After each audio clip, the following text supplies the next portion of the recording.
Hello, everyone. Good morning to those who are in the Northern America or Latin American countries. Good afternoon to those who are in Europe and maybe some part of Africa. And good evening to people in Asia and Far East, as may be the case. I am Madan Rehani, President of IOMP. I welcome you all on behalf of IOMP to this IOMP webinar on Publishing in Medical Physics Journal. I know why you are here today, because all of you want to be successful in publishing in journals. And for that reason, we have two very highly accomplished professionals with lots of experience in publishing and overseeing the publishing process. They will be talking to you today. But before I pass on to the moderator of today's session and first speaker, some logistic points. We are always asked about the availability of recorded webinars after the session. So whenever you go to the IOMP website, there is a thumbnail here for webinars. So when you click the IOMP webinars, then right on the left side, IOMP School webinars recordings. So when you click there, all the webinars which have been done in the past, their recording is available. So that is how you can reach there. Second thing which is normally asked is certificates. We do not issue a certificate of attendance or of anything. So this is purely an educational activity. Third thing, we will have questions and answers at the end of the session. So please write your questions in the chat box.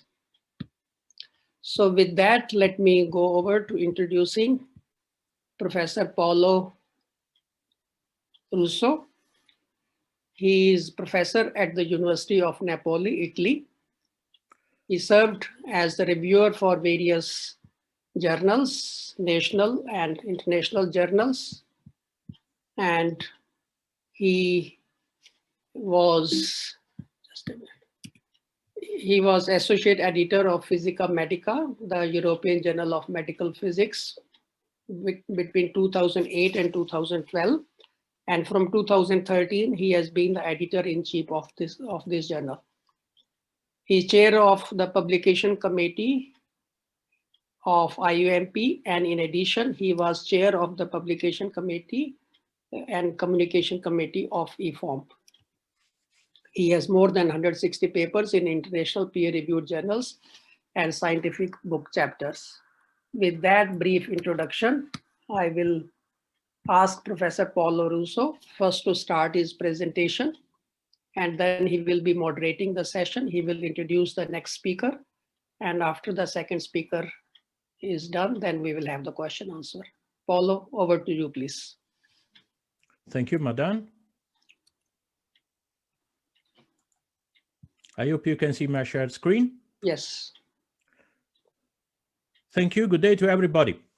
So the topic here this morning is about publishing in medical physics journals. So we are speaking first me and afterwards, immediately afterwards, Iuliana Toma-Dasu, about the experience with the Physica Medica.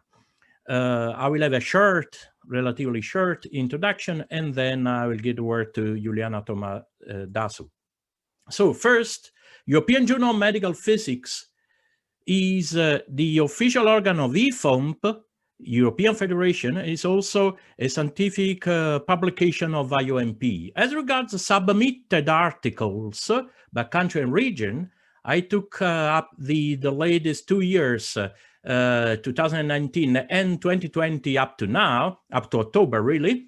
We receive normally something like 800 papers, submissions last year. We are going to reach 1,000 papers this year. And we can see the geographical distribution, which mainly comes from Asia, here the pink block here, and then from Europe and so on. As regards 20 19 and 2020 year distribution of the top 10 countries which contribute to submissions in our journal, we can go, as you can see here in the bottom part, from Iran, Japan, Italy, China, United States, India, Turkey, Republic of Korea, Australia, Spain. But as regards accepted articles, not just submitted, accepted articles, the distribution cause sees a lower number of papers, and this is the distribution for this year, where we collected up to now something like 250 papers. We will publish something like 300 papers this year. This is a geographical distribution, but as you can see here, in that case, the trend of top 10 countries for accepted papers is different. In this case, goes from Italy, Japan, United States, France, Australia, and so on. Some numbers which are important. The impact factor of EJMP for 2019 is 2.485. What does this mean? This means that if you take all papers published under the surveillance and the registration of Clarivate Analytics in the journal citation reports published in 2019, and if you look at them, at the citations, and look at the papers published in Physica Medica in the 2 years later, 2017 and 2018, then each paper in Physica Medica on those 2-year period was published on the average 2.485 times. This is the definition of the impact factor. Okay, just for reference, you know that the best journals, let me say, medical physics, have an impact factor which hardly exceeds 3 normally. But let us see also another factor of relevance, which is the usage on when you go on the different platforms, which for EJMP means Science Direct, the direct physicamedica.com website, or the clinical key collection. In that case, just a figure, when we consider the so-called usage of full text, which corresponds then finally to downloads of paper, we are speaking of, you see, 1/3 of a million on average each year, 333,000 in 2008, 315,000 in 2019. The projected number for this year, for this COVID year, is in line, so 300,021. Of course, we have to spread out this usage in the different states. You see, for example, that out of the total usage, which is close to 180,000 downloads, for United States, that corresponds to roughly 70,000, from China 19, United Kingdom 11,000, Japan, Italy, and so on. The rest of the world is 1/3 of this, and so on. This corresponds to this plot on the right, to the top 5 countries. And you can see that apart from the rest of the world, for example, we have China 10% of the usage. This is just to see what is the impact of these journal. However, when we go, as I said, this year, for example, 2020 up to now, we received last October more than 800 papers, but the rejected one are as many as over 500. Really, the rejection rate that we experience in Physica Medica in the last several years, and these are the figures for the last 2 years, is close to 70%, which means that for some reason, 7 out of 10 papers submitted are rejected, and then only 3 out of 10 are published.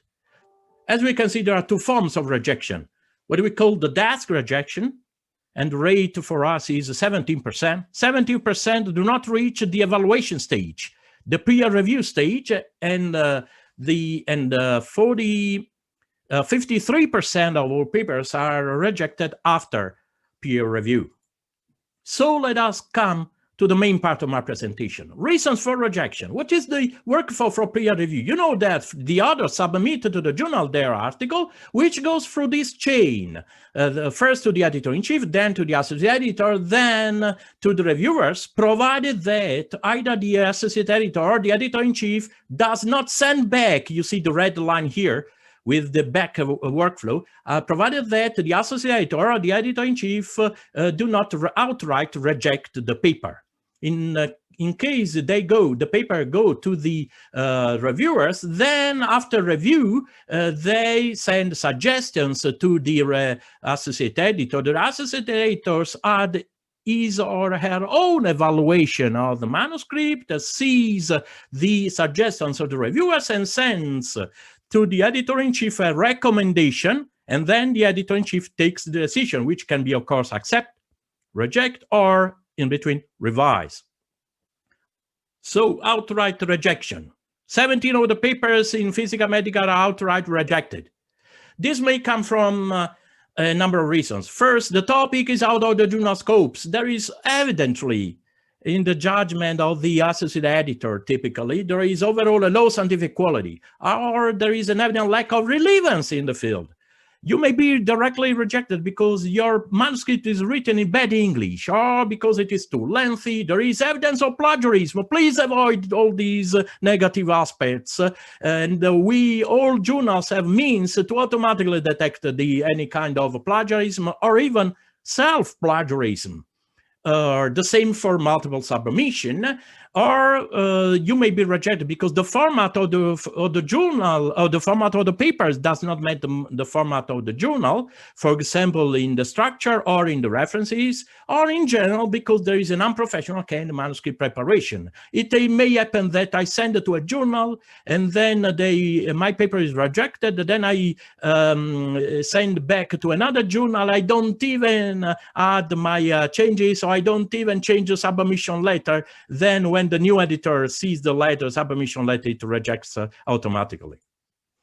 So, provided that it is not outright rejected, you can have a problem with your manuscript evaluation because the content is good, but weak is form.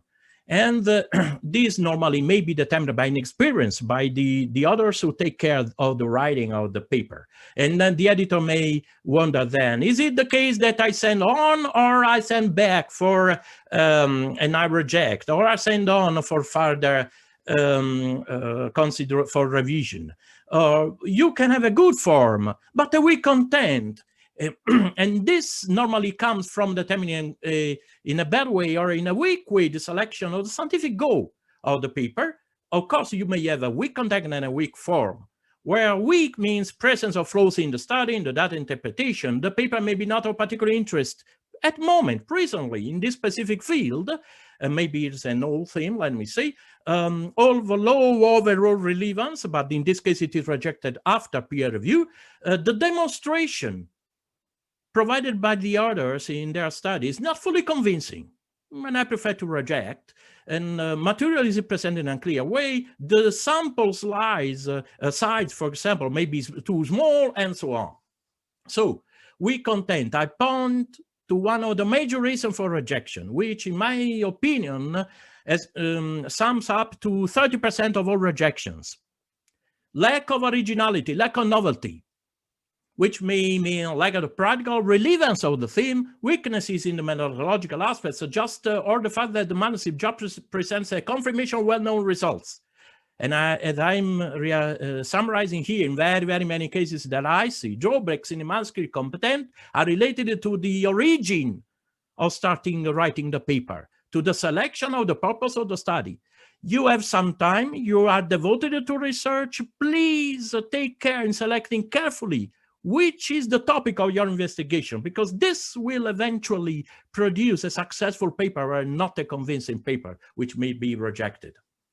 But the peer review as a process of evaluation of papers as pitfalls were recognized since the first time it was introduced, more or less 400 years ago.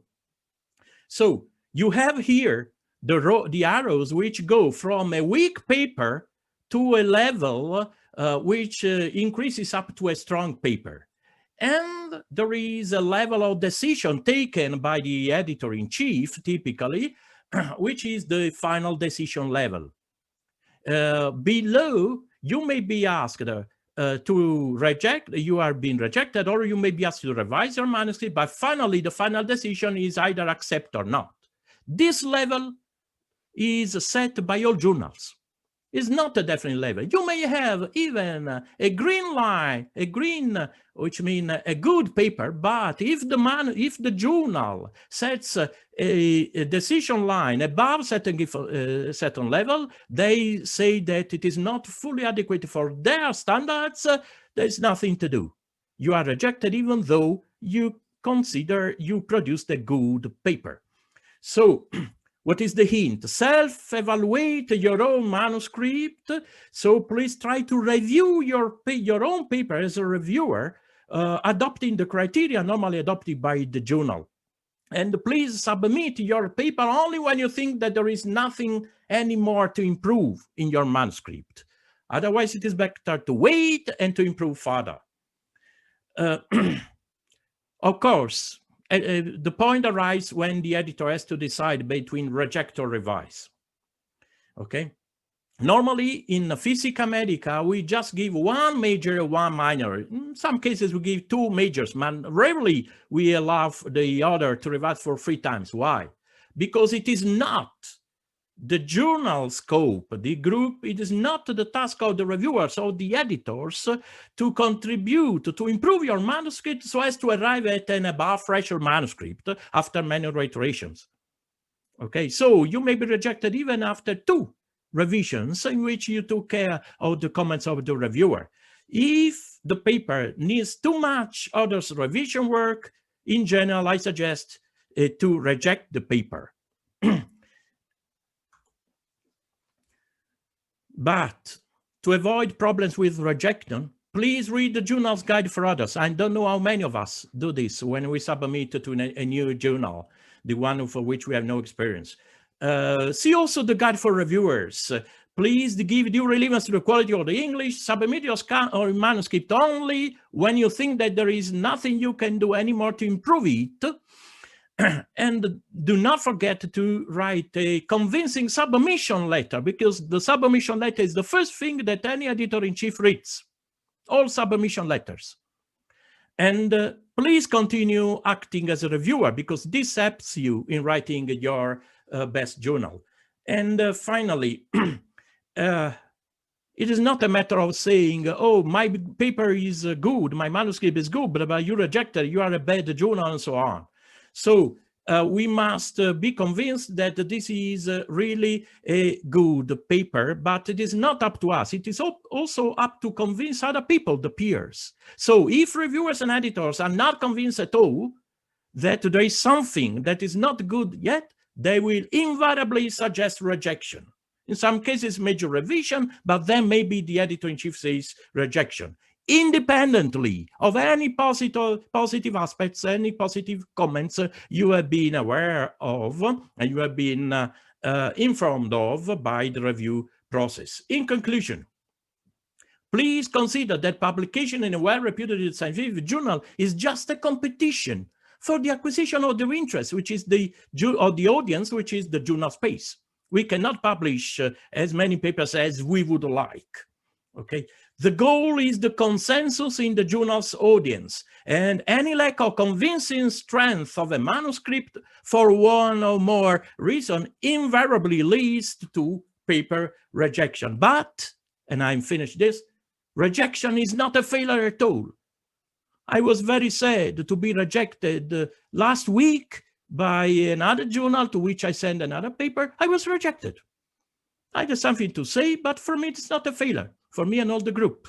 Okay, even though I have a very large experience in writing and reviewing the paper. Okay, so rejection is not a failure at all. But whenever you have a comment, either revise or reject, please apply all the comments, consider all the comments, apply all the amendments you can do. And because the goal is much stronger than just the fact that you publish or not your paper. you will avoid the 70% rejection rate, for example, in our journal, which is similar to other journals, and this will improve further the efficacy of your research work, and ultimately also this is for the benefit of science and our social progress. I thank you for your attention. I give credit to Elsevier officers who helped me in this preparation, and I will now present my colleague, which is Professor Iuliana Toma-Dasu, who is professor of medical radiation physics and head of the medical radiation physics division at the Department of Physics in Stockholm University. Iuliana is affiliated with the Department of Oncology and Pathology at Karolinska Institute in Stockholm, and we have the pleasure, and I have the pleasure to be the past editor-in-chief from the 1st of January for Physica Medica, since Iuliana will take over this role. Iuliana Toma-Dasu will be the next editor-in-chief from the 1st of January of Physica Medica. So I ask Iuliana now to share her screen and to start kindly her presentation. Let me say a few words about this. This is a metric which is good in general. When it was introduced, the impact factor was good for the publisher. Unfortunately, nowadays, since many days, it is used by researchers to grade the relevance of the journal, and as a cascade to grade the relevance of the paper, while it was intended, the impact factor originally, to grade the journal to know from the side of the publisher how much money they should and could ask for the advertisements to other people. To all people who wanted to make an advertisement, how do I grade the journals? And this was the reason why ISI created this. Unfortunately, in my opinion, this is now used as a way of ranking the journals. This means that, for example, a 2.4, 2.5 impact factor means that, and in June next year, we will be seeing the impact factor for 2020. But for now, we have the impact factor for 2019, which means that all papers in 2019 quoted papers in Physica Medica in the 2 years beforehand, 2017 and 2018, on the average of all published papers in Physica Medica in those 2 years, on the average 2.5 times.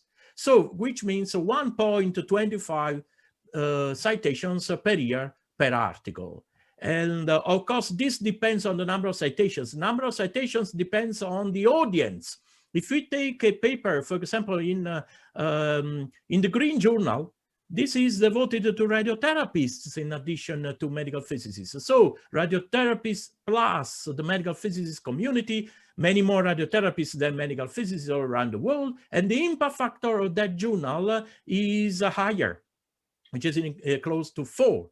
But if you go to the radiology field, the impact factor of papers published in radiology is more than 6, and so on. And so whenever you increase the audience, this normally increases the impact factor, and you understand how difficult it is to compare the impact factor of journal. For example, for the journal Medical Physics, which is the official journal of EPM, the impact factor is about 3. But for physics in medicine biology, it is 2.88, and we are 2.48. So in relative terms, you must distinguish if we are in the same region, more or less. If, for example, your journal Medical Physics has an impact factor of 1, this has a meaning with respect to journals whose impact factor is about 2 or close to 3 in general. So don't just look at the impact factor of the journal when you submit your paper. Consider the audience to which you want to send your message, the reference audience, because this will be much important. I still did not get, Iuliana, your presentation. You are muted. Iuliana, please unmute. Madan, no, now you will share your screen, is it? Yeah, but I'm waiting. There are so many questions in the meantime. You can... I sent it to you, Madan. Oh yeah, now I get it. Now I get it. Okay. Oh, you got it. Okay. Okay. Okay. Someone asks, can you give 5 to 10 research topics that take high priority in publishing? Of course, I have no general rule. If I have just the very first, I would leave whatever I'm doing. I will try to work just in that field, but that's not my feeling. So please read the best journals in the field. Just read the last numbers, the last issues, the last volumes, and see what are the hot topics. For example, nowadays the hot topic is COVID, but COVID papers are rejected in our journal to a degree of 70%, like our other papers. Iuliana, please. Thank you. So should I ask you, Madan, to change the slides? Iuliana, your sound is not good. Okay, this is a new problem now. Yeah, no, now it's okay. Okay. That's good. Is it okay now? Yeah. Okay. So is it fine now? Do you hear me and do you see me well? Or yes. Okay, and you see Madan's screen, of course. So would it be okay, Madan, if I ask you to change the... Yeah, okay, good. So thank you very much for the invitation. Of course, I'm very glad I have this opportunity to share a few thoughts about being an author and also contributing in this way of the field of medical physics. And I will try in my talk today to include 3 main perspectives from my own experience.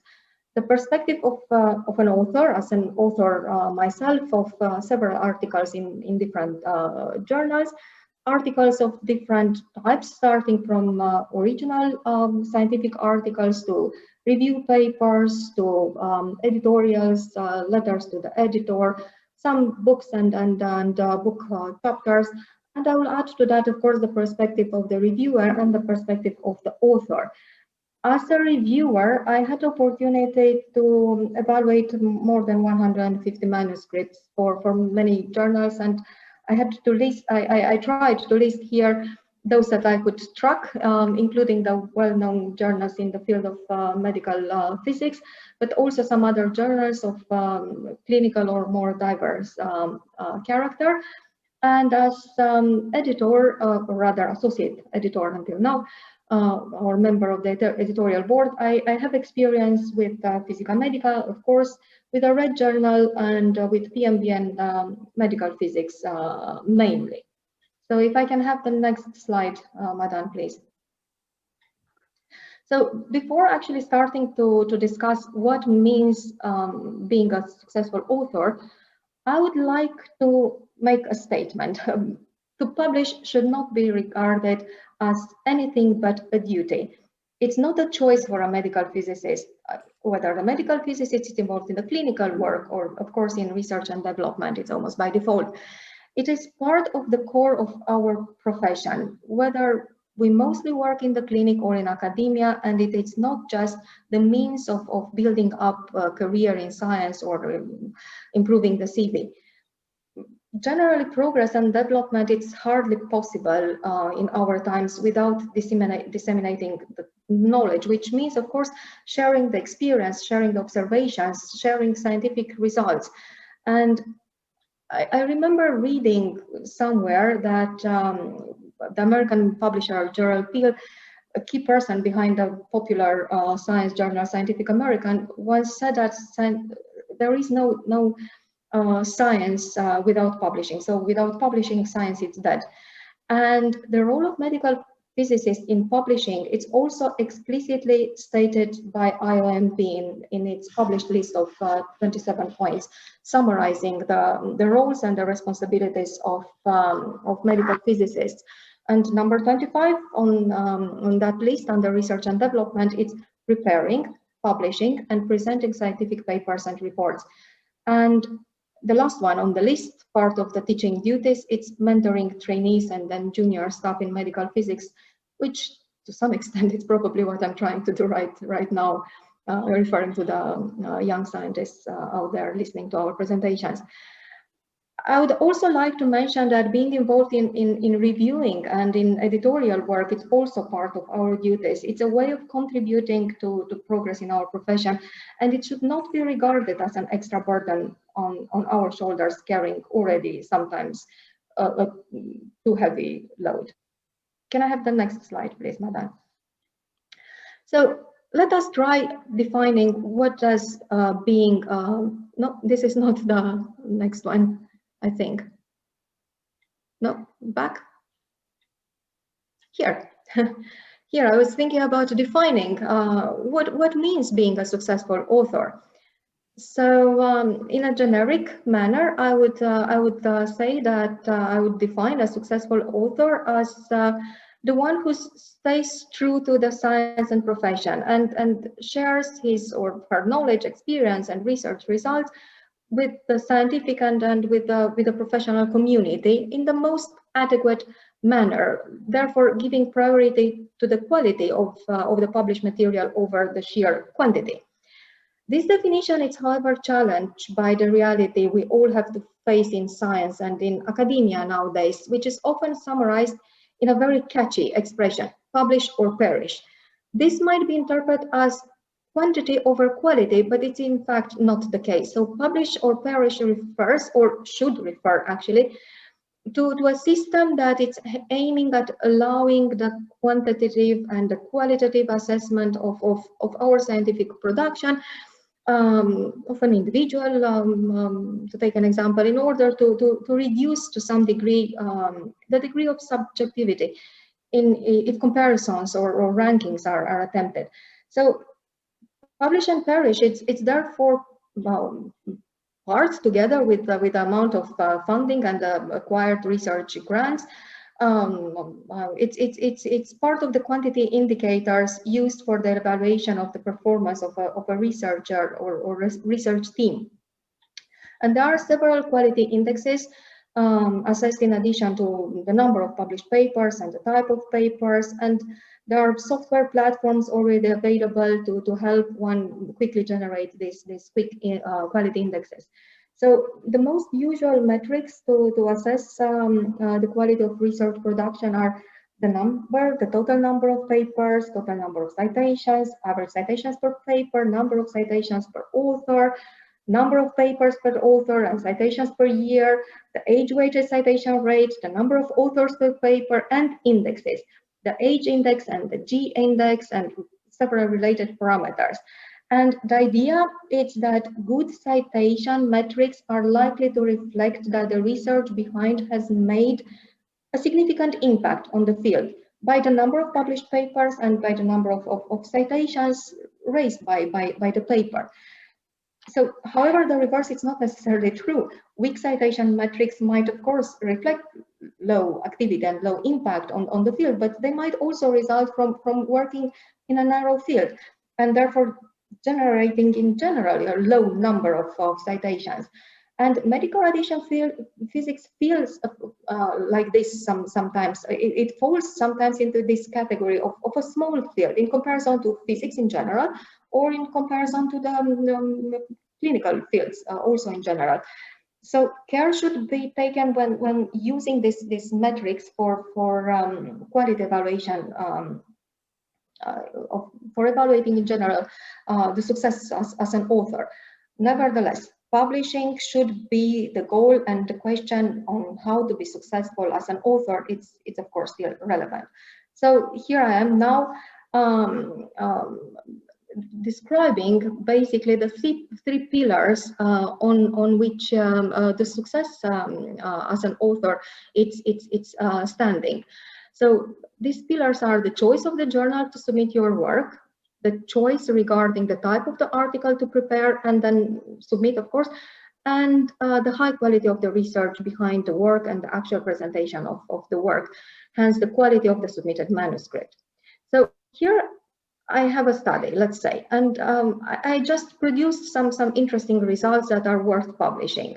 One of the questions when it comes, that immediately comes to my mind, it's where should I submit the paper? And the answer it's multifolded, especially in our field of medical radiation physics. And why am I saying that? Well, medical radiation physics, it's a complex translational field that deals with radiation physics applied in medicine, in biology, in medical radiation imaging, and so forth, in radiotherapy. And it includes many subdisciplines and topics of more fundamental character, like radiation sources, radiation interactions, or others of applied character, like dosimetry. And of course, I mean, it includes the clinical fields like diagnostic radiology, nuclear medicine, radiotherapy, and it also involves radiation protection. And this is if we only limit ourselves to the topics and disciplines that involve ionizing radiation. But of course, we should not forget about magnetic resonance imaging, about some other imaging and modalities for treatment that do not involve radiation. So the list, it's not exhaustive. I only mentioned here some of the topics that are included, for instance, in the education of the hospital physicists in Sweden, in which I'm involved. And furthermore, if we can move to the next slide, medical radiation physics involves, to a lesser or a larger degree, the interaction with other professional categories like medical doctors, nurses, RTTs, engineers, radiation protection experts, and so forth. And on clinical projects and preclinical projects or research projects, medical physicists are also interacting a lot with radiobiologists. And consequently, the choice of the journal for submission is of key importance for reaching the target audience, depending on the specific of the manuscript in preparation. And obviously, if the journal is properly indexed in Scopus, Web of Science, PubMed, and so forth, and if the keywords are appropriately chosen, the article will show up during the search for the topic of interest, but there is still a chance to be missed by the targeted audience if it's not published in the right journal. And furthermore, if the journal for submission is not properly chosen, there is a probability that the publication will be delayed because the editor will recommend transfer to another journal, if not straight rejection, because it does not fit the scope. So in order to choose the journal, one should think about a target that would like to reach. So are you addressing to a fellow medical physicist researcher? Are you addressing to a clinical hospital physicist? Have you done a study that should be read by the whole medical team there, focusing on one topic? Let's say that you are working on the treatment of the prostate, and you want that to be read by the medical doctors, by the nurses, by your colleagues as well. Or you are working on imaging, let's say, and you want that to reach the neurosurgeons, for instance. Or let's say that you work on a manuscript on robust planning, and you want that manuscript to be primarily read by RTTs. You should choose your journal smartly. And according to that, you could look at your choices. We have the physics journals, we have different flavors for the physics journals depending on their scope, some more oriented towards radiotherapy, others to imaging, but most of them are rather mixed character, as it's Physica Medica, for instance. And we have the clinically applied medical radiation physics journals that target more the hospital physicists than the academic community. We have the oncology journals, the radiation research journals, and so forth. We have many to consider. So the next thing one should obviously decide before submission, it's the type of the paper to choose.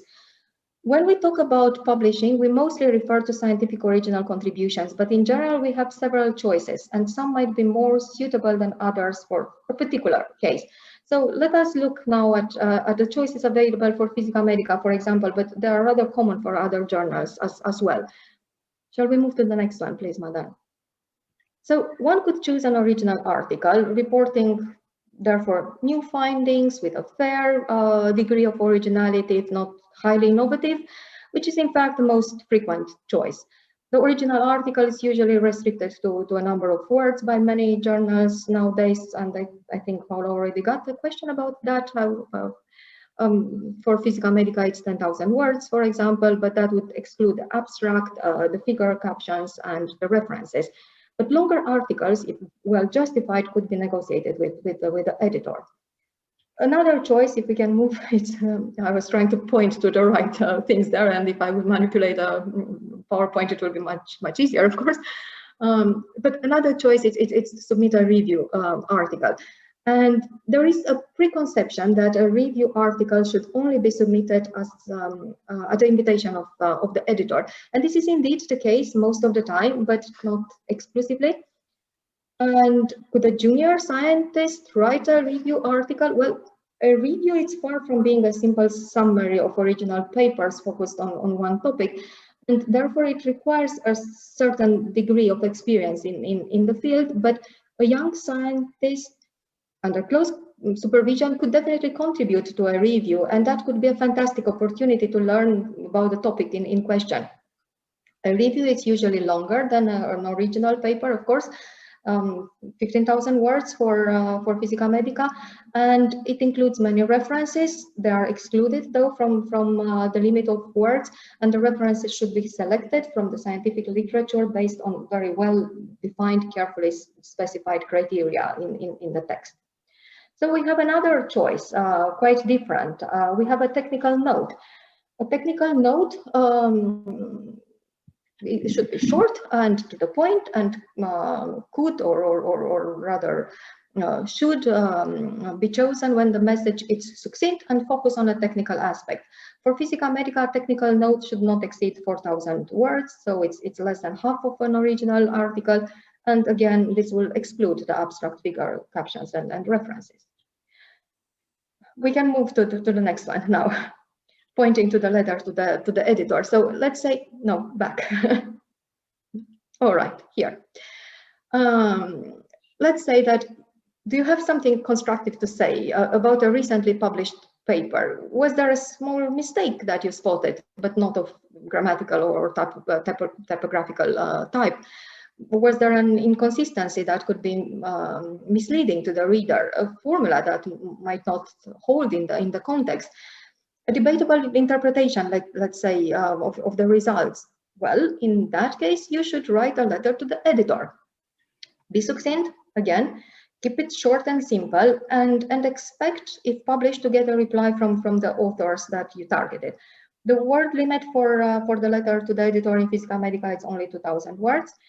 And this is not something reserved for senior researchers. Young ones could or should also do it, although it is less frequent, I have to say.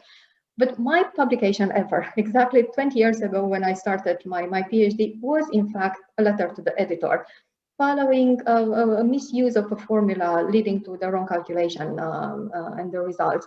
And I completely failed to be succinct, however, and I ended up to a 5 pages long letter that was accepted by the editor, but in spite of the length, it was still just a letter to the editor. There are some other types of short articles like editorials or invited commentaries that are intended to highlight some key topics, or articles that are usually written upon invitation. But something else that could help one publish papers and get the attention they deserve, and maybe something extra, it's the existence of focused issues. Focused issues on given topics, as in our example here. So currently, Physica Medica has 4 focused issues in preparation: 1 on advances on magnetic resonance imaging, 1 on artificial intelligence and medical physics, 1 on optimization of medical accelerators, and 1 dedicated to the anniversary of 125 years of X-rays. The journals are usually making sure that these special issues are well announced in advance, and if the submission is open and the content it's not predefined by the guest editors, one could highly benefit from publishing in a focused issue because of the synergistic effect of several papers complementing each other, usually put into a common frame by a well-written accompanying editorial. So my tip for you, it's to look for these focus issues. So I finally arrived, if we move to the next slide, to the third pillar, the one considered to be the most important, the actual manuscript. And one very common mistake, I have to say, it's to assume that excellent science would speak for itself and will automatically lead to a high quality publication. And this is hardly ever the case. Good science is, of course, a prerequisite for a good paper, but it's not a guarantee. A good paper means much more than that. There are many courses and training sessions available online or provided by different specialized departments at one's university, teaching young researchers how to write a good paper, how to follow the guidelines, and generally giving tips for publishing in scientific journals. And far from competing with those, I will only try to take you through the main steps from the conception of a paper to publication from my own perspective and experience, that it's of course to a large extent coinciding to what a scientific writing course will recommend. I would therefore start in these loose guidelines from the point of having completed, assuming that you have completed a research project and you are considering publishing the results as an original work. I'll not discuss other categories of papers I just mentioned, nor the choice of the journal, assuming that the journal was already decided based on the before described criteria. So I will assume that the paper deals with a highly relevant research topic that was either independently identified by the aspiring researcher and confirmed by the research group leader, or it was suggested or introduced by a senior figure in the group. And these highly relevant research ideas could be identified by following, for instance, the trends and the main topics that are debated at the main conferences in the field, as ASTRO, AAPM, IOMP meetings, radiation research meetings, European Association of Nuclear Medicine Congress, and so forth. I will also assume that this brilliant idea regarding the research topic was paired with innovative approaches and on how to tackle it. A scientifically sound methodology was employed, and the collection of data was correctly executed, whether we mean measurements, calculations, simulations, or a combination of them.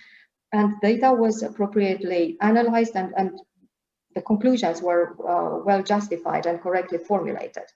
So if we can move to the next one, the first step before submission that I would suggest would be to organize your data and organize your presentation of the results. What does that mean?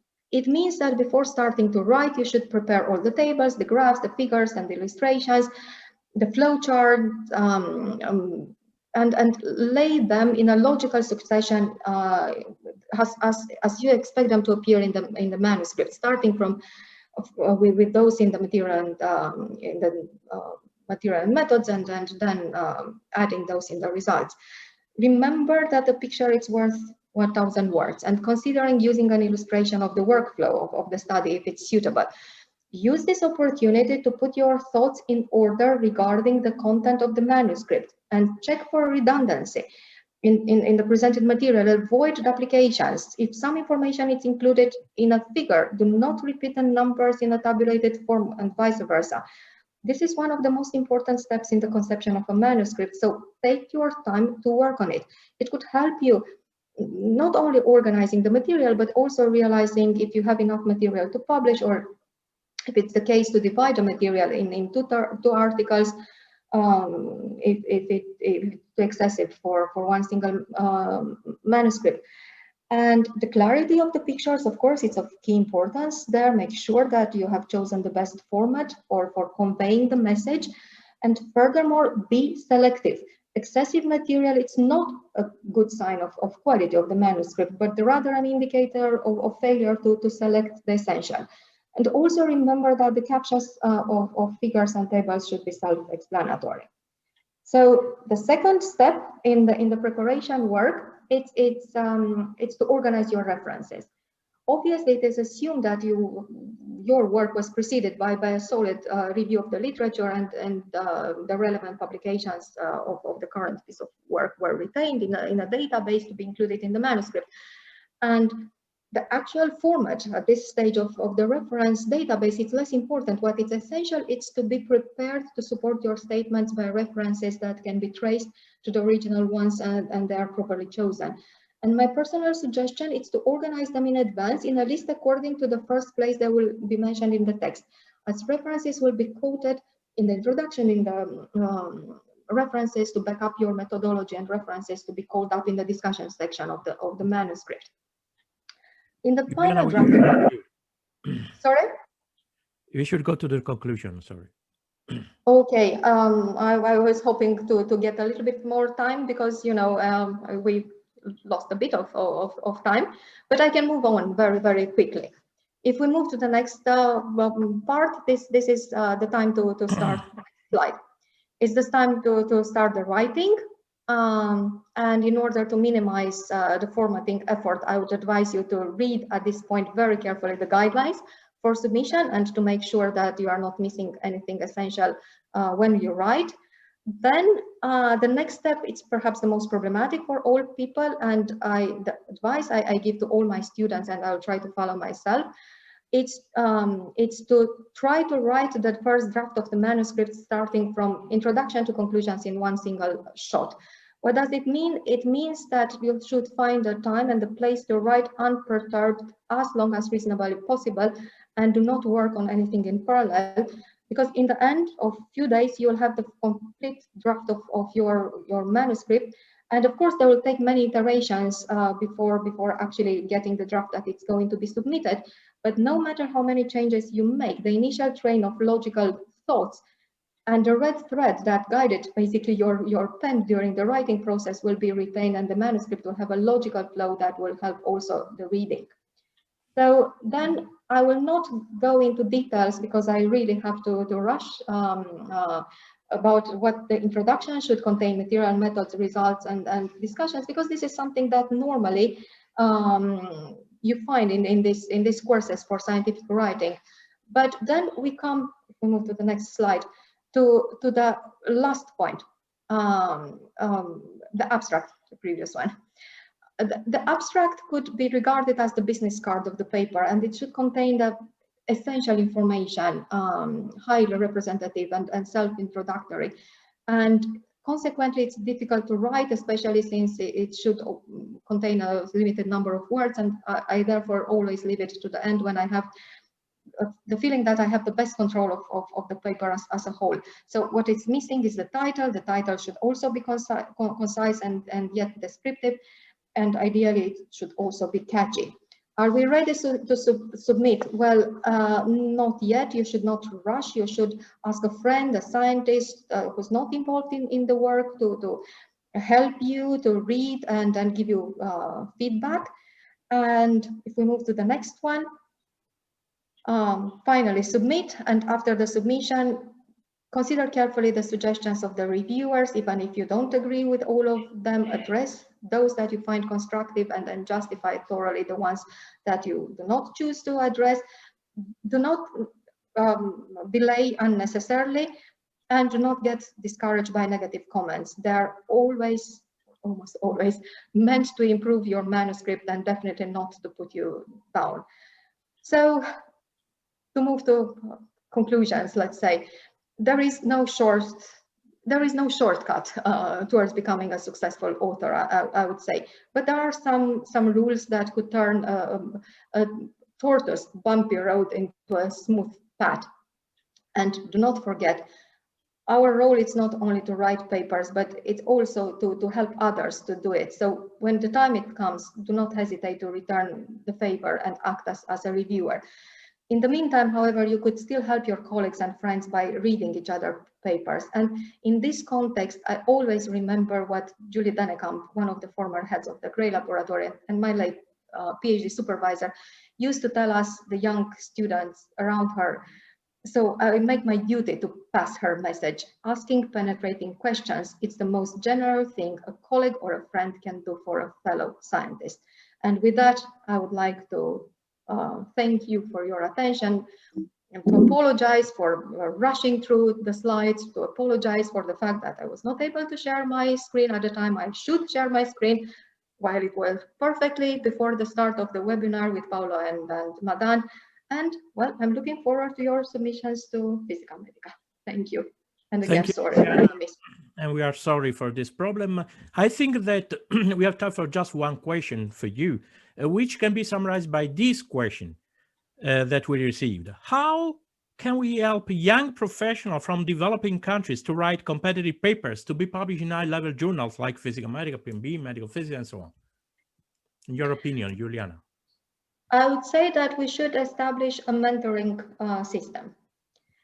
This is something that it's of course not implemented on a large scale, but it could, or it should be seriously considered by our professional associations and also by the editorial boards of our main journals. I think it's again part of our duty to make sure that we have a forum, if not several fora, to do this, through a mentoring program. I sure agree. I remember that there is an international mentoring program which has been started by our colleagues, including Kuang Ge in Malaysia, for example. I see also other colleagues here connected, and we should improve the mentoring programs. So this should be done for all the senior researchers towards younger research. However, also IOMP and the Medical Physics Organization can do something.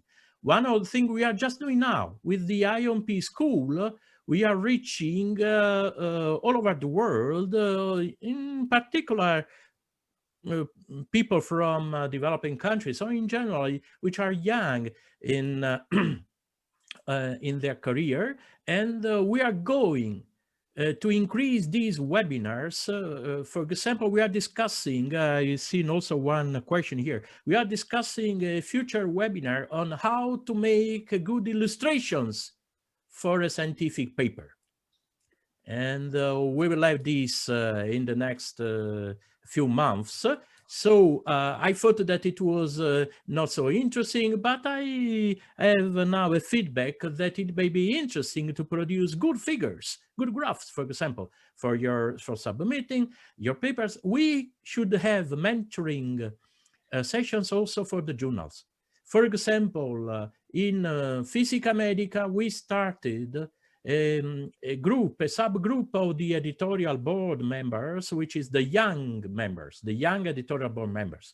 We are collecting medical physicists who are young in their career, postdocs, just a certificate, qualified medical physicists, and so on, with not so many scientific papers, and we are helping them in improving their reviewing capabilities and maybe also in becoming in the future associate editor for the journal. We just started to nominate a dozen of them in this year. This can be done hopefully also by other journals. So mentoring program for the scientific writing, and I think that this should be done also by all the organizations, by the people, mainly by the people who has large experience in this. And because I agree with the questions that the main problem is not to the highest level, but the problem is how to recover those 70% of the papers which we reject, and to see if we can do something to help the people to improve their publication rate so that the level of our discipline grows. I think that this can be done via webinars, seminars, via courses, via mentorship programs, and so on by international organizations. Madan, I think that we have no time now to go on with additional questions, or not? All right, I think, yeah. Thank you so much, Paolo. Thank you so much, Iuliana, for the wonderful presentation. I apologize for the technical hitch, which came up totally unexpectedly. And as I said in the beginning, that the presentation will be available on the website, and the participants can feel free to contact Iuliana and Paolo if there is anything. And now I take this opportunity to announce the next webinar, which will be on December 7th. This will be the last webinar of 2020. And the time will be 12 noon GMT, so 1 hour earlier than today. And this will be presented by Dr. Hilde Bosman from Belgium. And the topic is personalized dosimetry for CT and interventional procedures. since the dosimetry is getting now more and more into the personalized domain, we thought that this could be a good topic for us. So with that, I wish to thank again the two speakers and apologize once again for the technical hitch. Thank you, Iuliana. I see some comments in the chat that there should have been possibility to give you more time, but it seems that now that we are in the closing. So thank you so much. And I'm sure there will be opportunities in future to deliberate more on this issue. And once again, feel free to write to the speakers if you have any question. And thank you all for your participation. Thank you very much. Have a good day or evening as the case may be. Bye. Thank you. Bye. Bye.